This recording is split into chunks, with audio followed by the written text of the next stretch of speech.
Hare Krishna, Vishwaguru Srila Prabhupada ki Jai.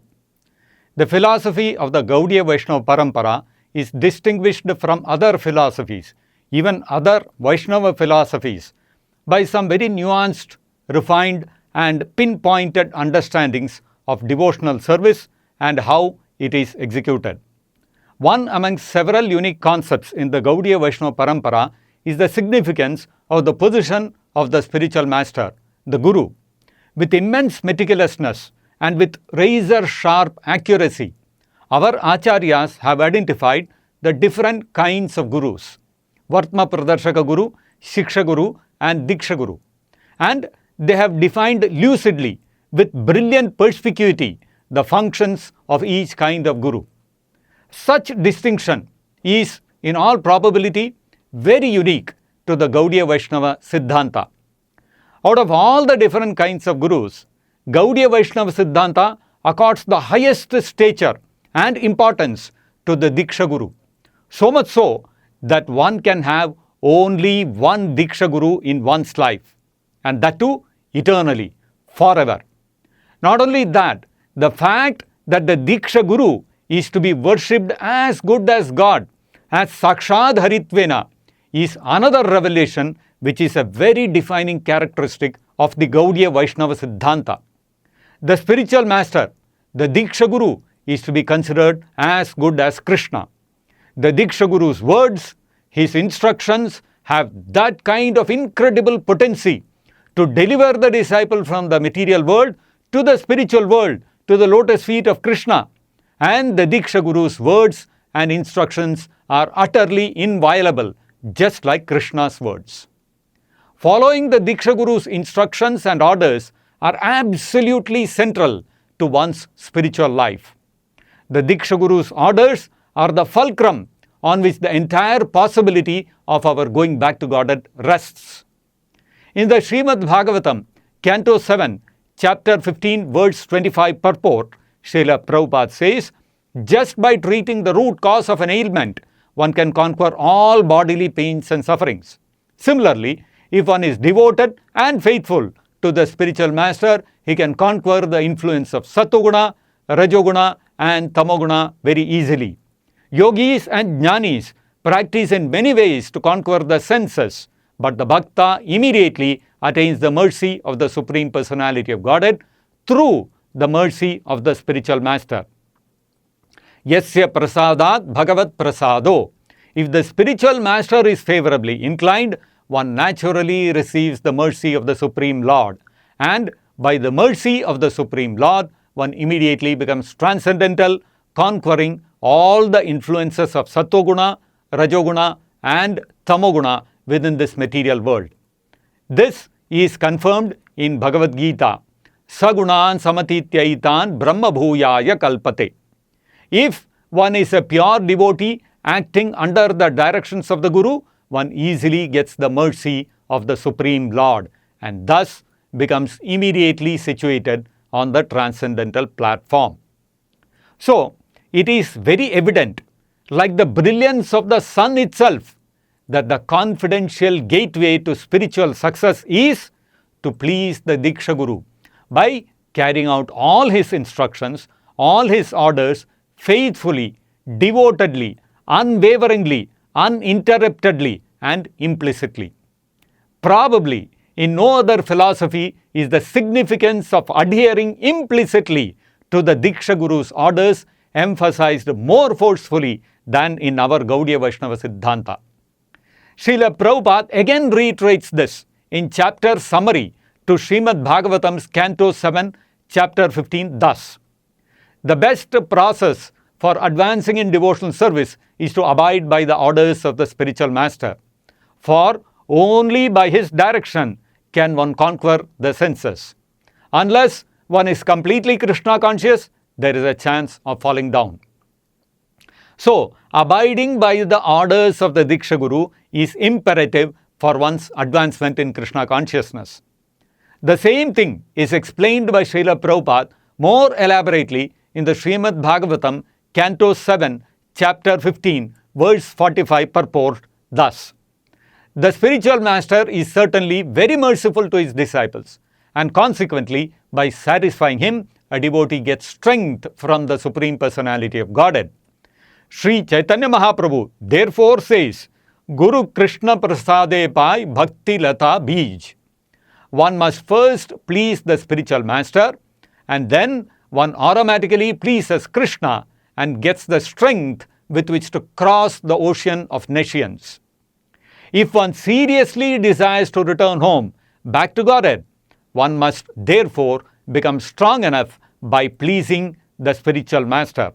For thus one gets the weapon with which to conquer the enemy, and one also gets the grace of Krishna.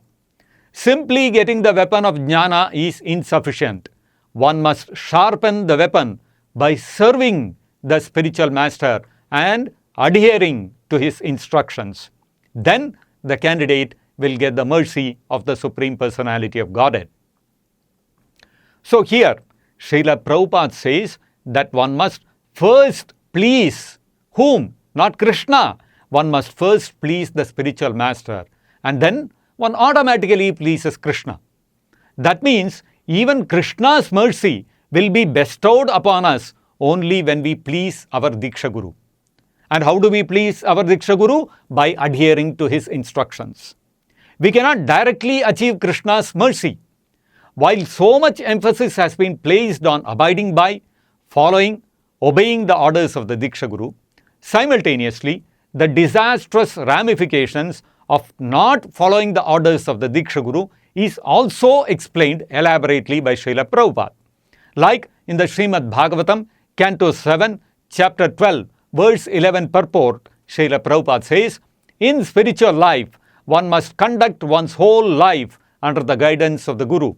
Only one who executes his spiritual life under the direction of the spiritual master can achieve the mercy of Krishna. Yasya prasadat bhagavat prasadaha.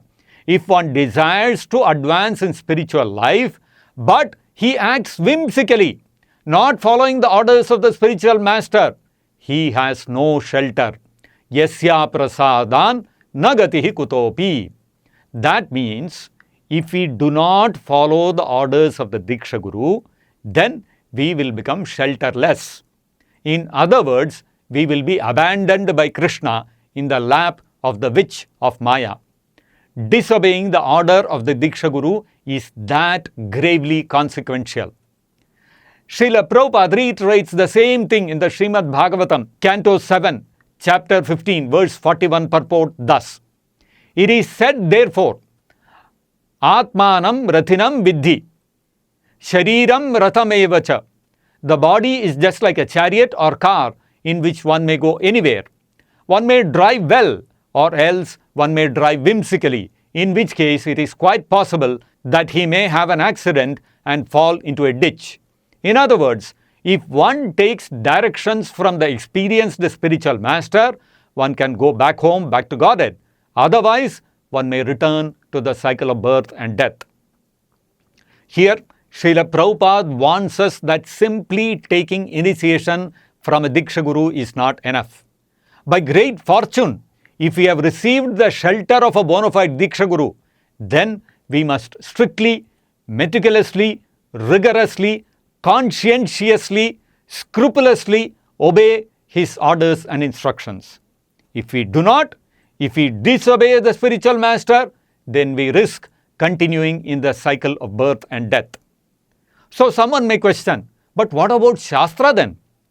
Even if one may be a bit inattentive to the necessity of obeying one's diksha-guru, why can one not still take shelter of Shastra and be delivered? Srila Prabhupada answers that also in the chapter summary of Srimad Bhagavatam, Canto 7, Chapter 15, thus. One who has no faith in the spiritual master, who is identical with Sri Krishna, cannot get any benefit from reading Shastra. One should never consider the spiritual master an ordinary human being, even though the members of the spiritual master's family may think of him as such.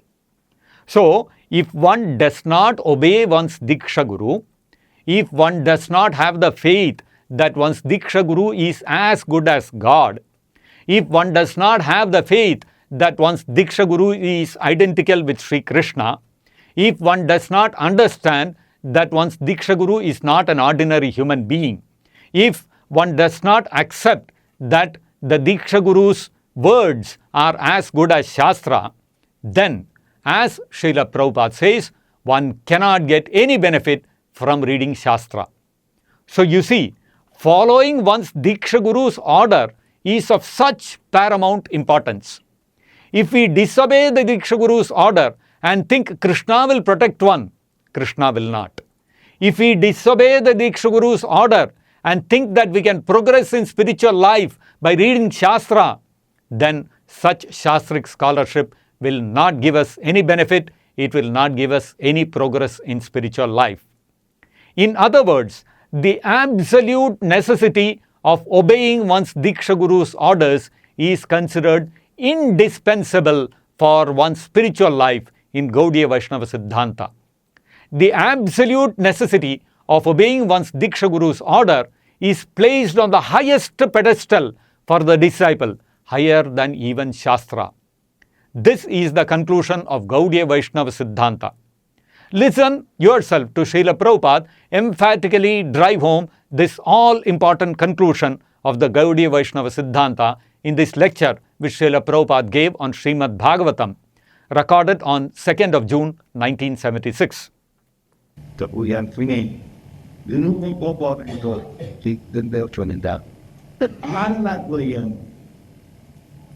I tried to really speak such anything.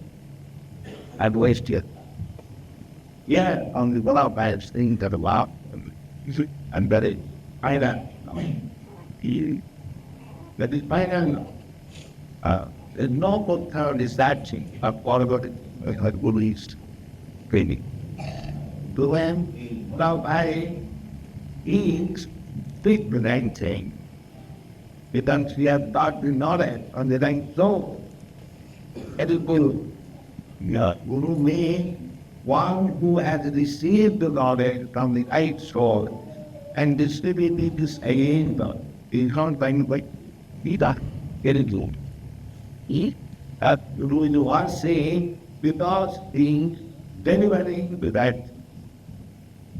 No nonsense. Then why do we do what's free? That's part of it being not responsible. Without he end up cheating later. So there, you heard Srila Prabhupada say three very significant things. Number one must not foolishly search anything and waste time.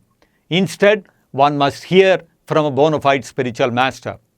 This means that whenever we need a conclusive, decisive direction on any subject matter, we must seek out what the bona fide spiritual master has said. We should not ignorantly search for directions in shastras or other sources. The second point to note in this lecture is that Srila Prabhupada says that whatever the spiritual master says is final knowledge. This means that when the bona fide spiritual master instructs or orders something, that is final. The disciple must not doubt this or argue that Prabhupada, you said like this before, now you are saying like this. Nor must the disciple say, Shastra says like this, but Guru Maharaj, you are saying something else. No, the disciple cannot argue like that. Gaudiya Vaisnava siddhanta says that when diksha-guru orders something, that is final. That is over. That's the end of the matter. Diksha-guru's order is not like some government order, which if you are not in agreement with, you can go to court and litigate it, quoting other laws and court rulings. We cannot oppose Diksha-guru's order quoting this shastra and that shastra. No, that is simply not allowed. Diksha-guru's order is absolute and it is absolutely final. You cannot appeal against it, you cannot rationalize against it, you cannot bring evidence against it from the shastras. If you do that, then you are ruined. You may be a great scholar in shastra. You may be on the scholar board of some big spiritual institution. But none of your shastric ramblings can supersede the order of the Diksha-guru. So, when Srila Prabhupada has directly ordered the Ritvik system of initiations for ISKCON through his July 9th order, it is final. That's the end of the matter. The July 9th directive is final. It is the final order. But unfortunately, the GBC of ISKCON Mumbai group does not seem to consider Srila Prabhupada's orders as final. Sad, but this appears to be the truth. Anyway, the third thing that Srila Prabhupada presses home in this lecture you just heard, Srila Prabhupada said, there is no question of researching or corroborating when the Guru is speaking. So, it is outrageous to research or to try to corroborate whether what the Guru is ordering is correct or not by referring to some shastra or mundane logic or arguments of tradition. You see, that raises some serious and pertinent questions. When the GBC of ISKCON Mumbai group questions where is shastric evidence for Srila Prabhupada's July 9th order to implement the Ritvik system of formal initiations in ISKCON, are they not openly expressing their defiance of Srila Prabhupada's stature as a bona fide diksha-guru? When the GBC of ISKCON Mumbai group questions where is shastric evidence for Srila Prabhupada's July 9th order to implement the Ritvik system of formal initiations in ISKCON, are they not explicitly expressing their defiance of Srila Prabhupada's position as Sakshad Haritvena? When the GBC of ISKCON Mumbai group wants to research a shastra to corroborate Srila Prabhupada's July 9th order to implement the Ritvik system of formal initiations in ISKCON, are they not blatantly expressing their defiance of Srila Prabhupada's position as not being an ordinary person? When the GBC of ISKCON Mumbai group questions where is the example in tradition for Srila Prabhupada's July 9th order to implement the Ritvik system of formal initiations in ISKCON, are they, the GBC, not flagrantly violating the most fundamental principle of Gaudiya Vaisnava siddhanta, that diksha-guru's order is to be considered final? When the GBC of ISKCON Mumbai group bans Srila Prabhupada's July 9th order to implement the Ritvik system of formal initiations in ISKCON, what does it indicate about their faith in Srila Prabhupada's words? When the GBC of ISKCON Mumbai group sings Guru Mukha Padma Vakya Chittete Koriya Aikya to Srila Prabhupada daily, but stubbornly refuses to obey Srila Prabhupada's July 9th order to implement the Ritvik system of formal initiations in ISKCON, what does it say about their character?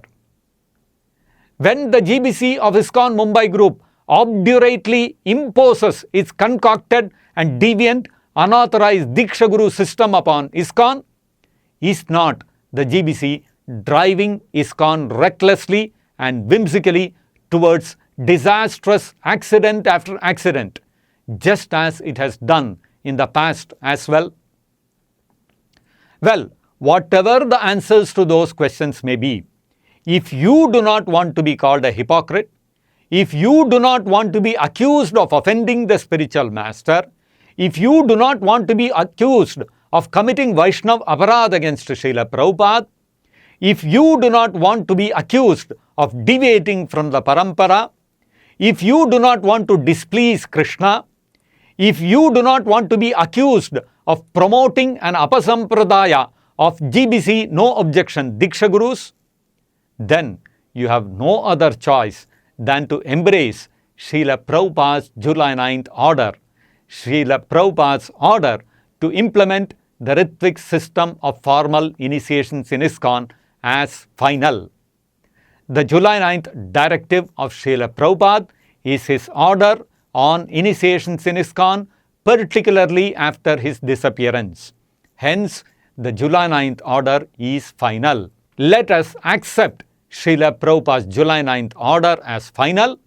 Let us follow the Ritvik system of initiations faithfully, and let us become recipients of Srila Prabhupada's and Krishna's mercy. Hare Krishna, Vishwaguru Srila Prabhupada ki Jai.